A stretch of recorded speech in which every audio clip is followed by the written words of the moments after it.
Dobrý deň. Tribecká knižnica v Topolčanoch, o ktorej zriadovateľom je Nitriansky samosprávny kraj, sa aj tento rok zapojila do celoslovenskej kampane Je nás počuť. Poďme si teda spolu a nahlas prečítať úryvok z knižky Matilda od autora Roalda Dahla. Učiteľka Medušková. Matilda začala chodiť do školy trochu neskôr, než mala. Väčšina detí začína chodiť do základnej školy od 6 rokov, ale Matildini rodičia, ktorí sa o svoju dcéru neveľmi zaujímali, premeškali deň zápisu. A tak Matilda po prvýkrát vykročila do školy, keď mala 6,5 roka. Dedinská škola pre školopovinné deti bola ponurá, tehlová budova. Navštevovalo ju asi 250 žiakov vo veku od 6 do 15 rokov. Riaditeľkou, šéfkou a hlavnou veliteľkou tohto zariadenia bola veľavážená dáma stredného veku, pani Bivolská. Matilda chodila do triedy s ďalšími 18 chlapcami a dievčatkami, tak veľkými ako ona. Ich triedna sa volala Jenny Medušková. Nemala viac ako 23 alebo 24 rokov. Mala peknú bledú tvár, oválnu ako Madonna, modré oči a svetlo-hnedé vlasy. Bola štíhla a krehká. Mali ste strach, že keď spadne, rozbije sa na tisíce kúskov ako porcelánová bábika. Mladá učiteľka bola tichá a pokojná, nikdy nezvýšila hlas. Zriedka kedy však niekto videl úsmev na jej tvári. Nepochybne mala v sebe čosi veľmi vzácne, prečo ju zbožňovali všetky malé deti, ktoré mala na starosti vo svojej triede. Bolo vidno, že vie dokonale pochopiť strach a obavy, aké tak často doľahnú na malých prváčikov, keď ich po prvýkrát zhromaždia v triede a začnú ich učiť poslúchať. Akési zvláštne teplo vyžarovalo z jej tváre, keď hovorila so svojimi ustrachanými, zmetenými a po mamičke túžiacimi prváčikmi. Riaditeľka školy pani Bivolská bola celkom iná. Vzbudzovala hrôzu a strach. Bola obrovská, zlostná, dokázala tyranizovať a nasmrť vydesiť žiakov aj učiteľov. Ešte bola ďaleko a už ste cítili hrôzu, ktorú okolo seba šírila. A keď podišla bližšie, mohli ste vnímať horúčavu, ktorá z nej vyžarovala ako z kusa rozžeraveného železa.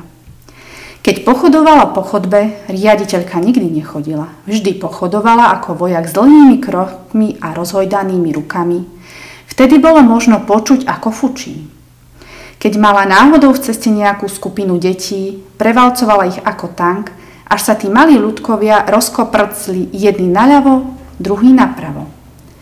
Našťastie nestretávame v živote veľa takých oblúd, ale oni existujú a každý z nás aspoň raz na takú natrafí.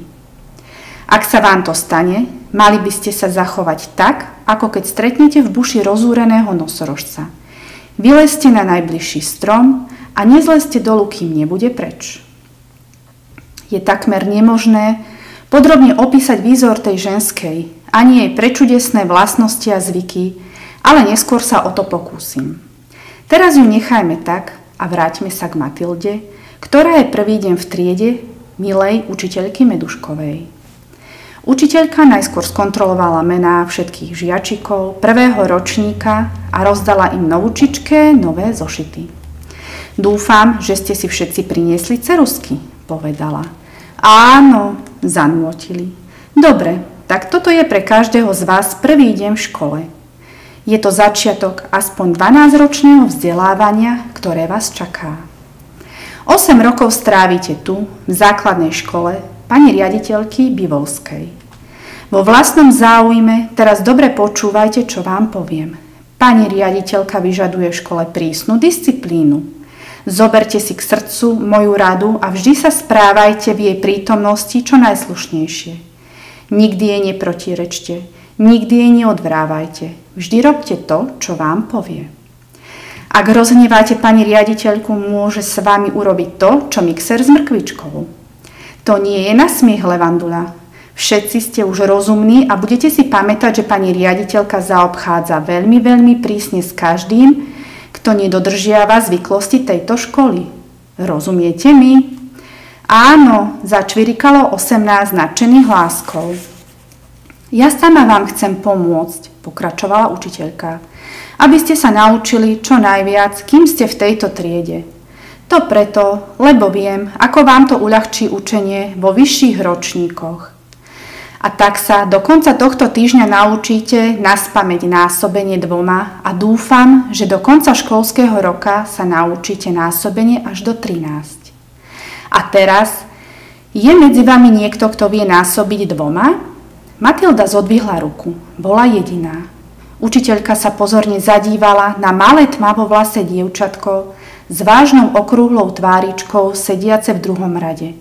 Výborne, povedala. Vstaň a hovor, pokiaľ vieš. Stačí, zastavila ju učiteľka. Bezchybné počítanie malej Matildy počúvala dosť ohromená a potom povedala. Pokiaľ to až vieš. Pokiaľ? Rozmýšľala Matilda. Vlastne ani neviem. Myslím, že ešte poriadny kus. Po tých zvláštnych slovách mladá učiteľka potrebovala na chvíľku, aby sa spamätala. Chceš tým povedať, že by si vedela, koľko je 2x28? Áno. Koľko? 56. Skúsme niečo ťažšie. Napríklad 2x487.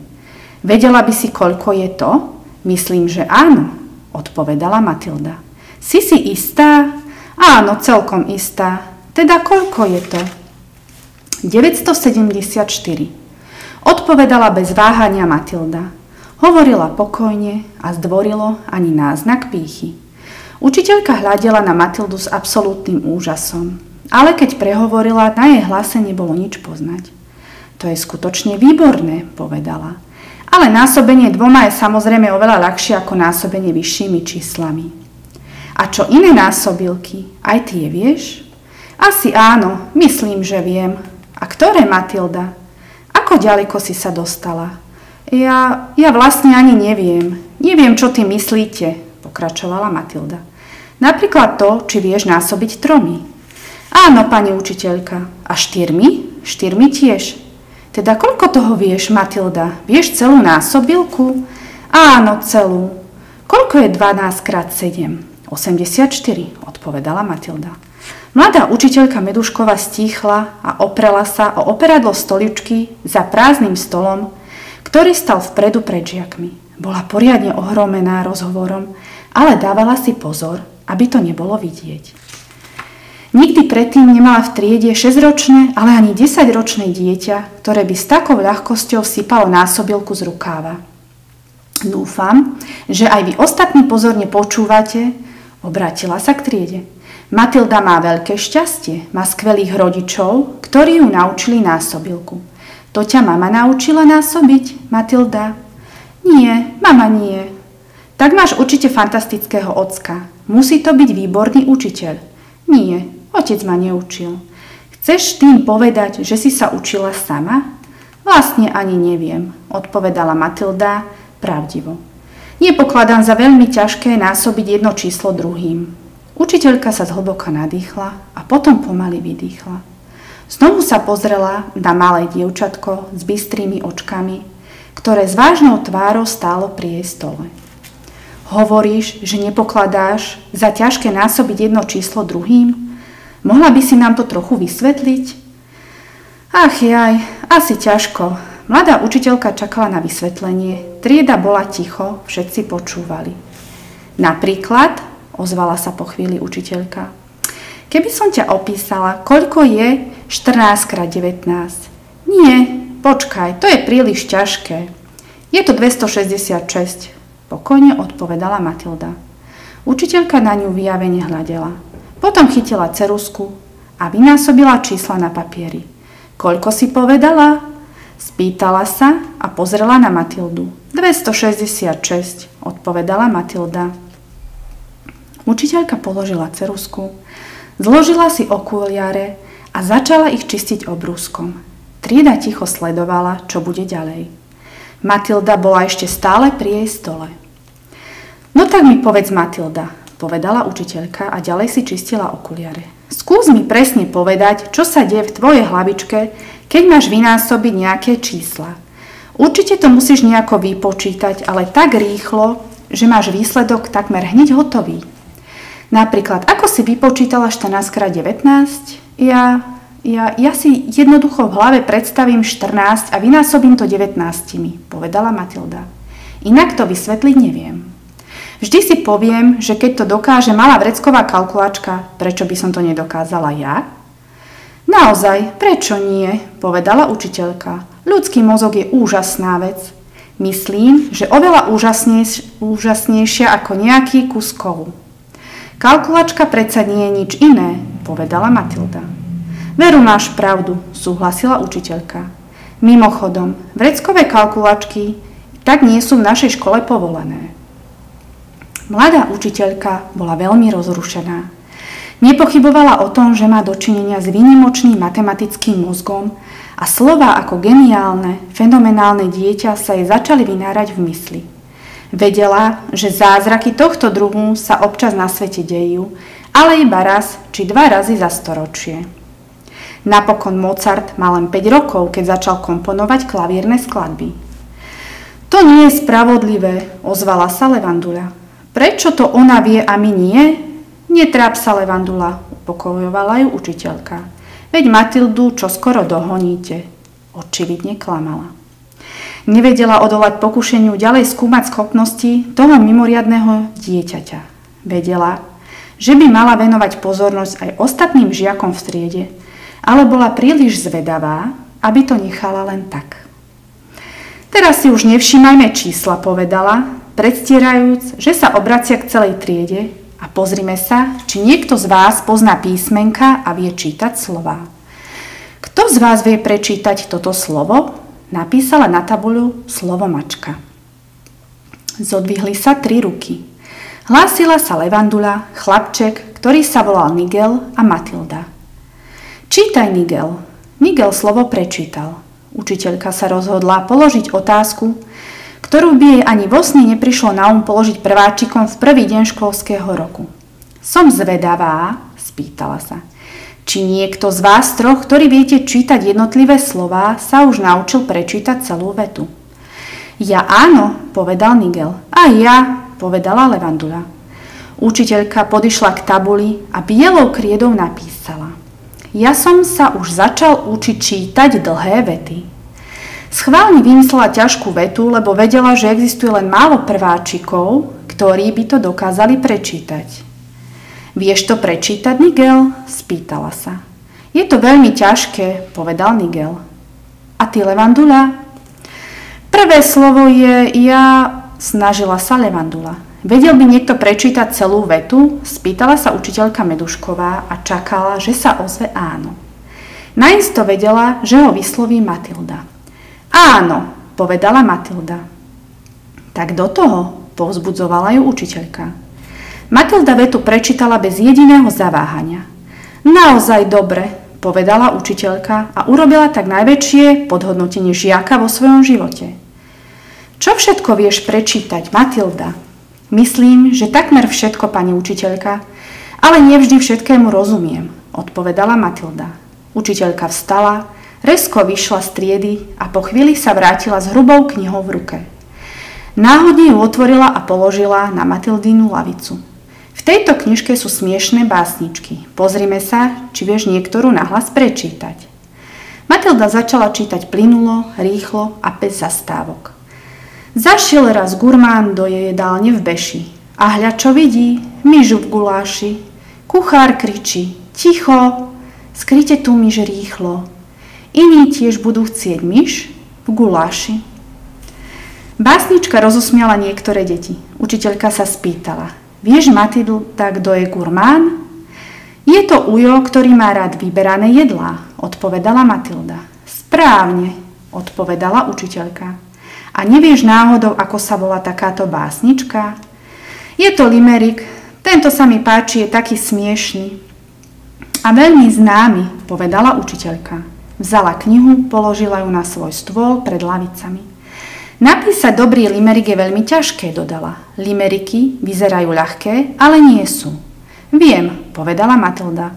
Skúsila som už toľkokrát napísať limerik, ale nikdy to nedopadlo dobre. Áno, čudovala sa učiteľka čoraz viac. No tak si vypočujme niektorý. Viete, povedala Matilda váhajúc, ako sme tu tak sedeli, pokúsala som sa aj zložiť jeden o vás. O mne? Zvolala prekvapená učiteľka Medušková. No ten by sme si teda mali vypočuť, nie? Prosím, nie. Ja nechcem, pani učiteľka. No zarecituj ho. Sľubujem, že sa nenahnevám. Asi nahneváte, lebo som musela kvôli rímu použiť vaše krstné meno. Preto ho nechcem zarecitovať. A odkiaľ vieš moje krstné meno? Keď sme vstupovali do triedy, počula som, ako vás iná pani učiteľka oslovila menom.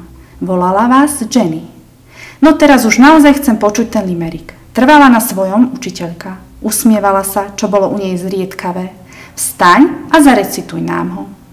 Matilda váhavo vstala a veľmi pomaly nervózne začala recitovať svoj limerik.